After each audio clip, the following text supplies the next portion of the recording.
This is All India Radio Shillong, the Northeast News Bulletin read by Sandeepan Chakravarti. 66% voter turnout was recorded in the third phase of Lok Sabha election on Tuesday. Briefing media in New Delhi, Senior Deputy Election Commissioner Umesh Sinha said, except minor incident, polling remained peaceful in this phase in 116 constituencies. Tripura recorded highest 79.64% voting, followed by West Bengal with 78.97%. Assam recorded 74.05%, Kerala 73.06% and Daman and Diu 73% voting.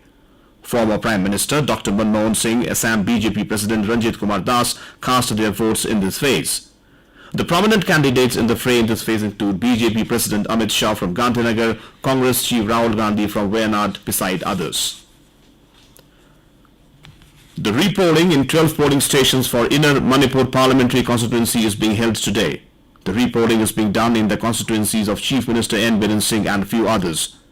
The Congress, CPI and other political parties had been demanding repoll in most constituencies, alleging mass vote capturing.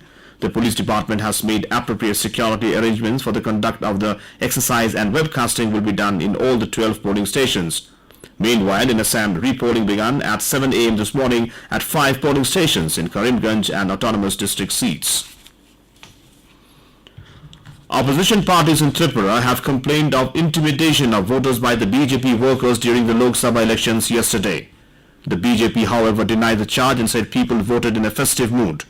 An estimated 80.4% of 12,61,861 electorate cast their votes till 5 p.m. in the Tripura East ST constituency. The EC had deferred elections in the seat from April 18th to April 23rd, saying the prevailing law and order situation there is not conducive for holding free and fair poll.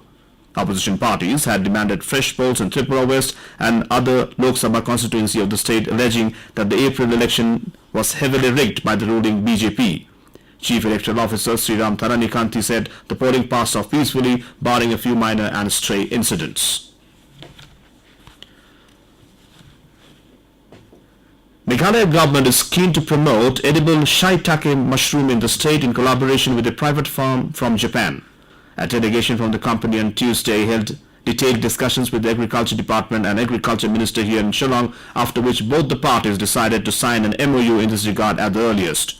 Speaking to media persons after the meeting, Agriculture Minister Bante Dorlingdo said that if the idea goes ahead as planned, Meghalaya would be able to produce 1,000 metric tons of Shiitake mushroom in the next 5 years. Under the program, officers and farmers from the state would also be sent to Japan for training.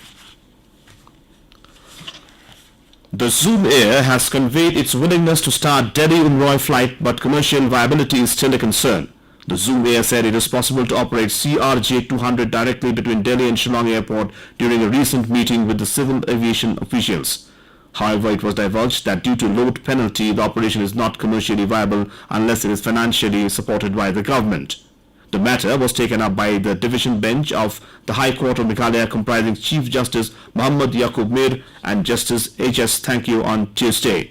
The stand of the Zoom Air is that before commencement of operation, safety risk assessment of the airfield is to be conducted, and if any observation would be required to be made, it will have to be addressed by the Airport Authority of India in order to ensure operational and safety consideration. The court observed that the Zoom Air was required to commit with regard to the absolute willingness to operate CRJ-200 only then tenders under Regional Connectivity Scheme UDAN will be floated. A strong 6.1 magnitude earthquake struck northeastern state of Arunachal Pradesh early Wednesday, the U.S. Geological Service said.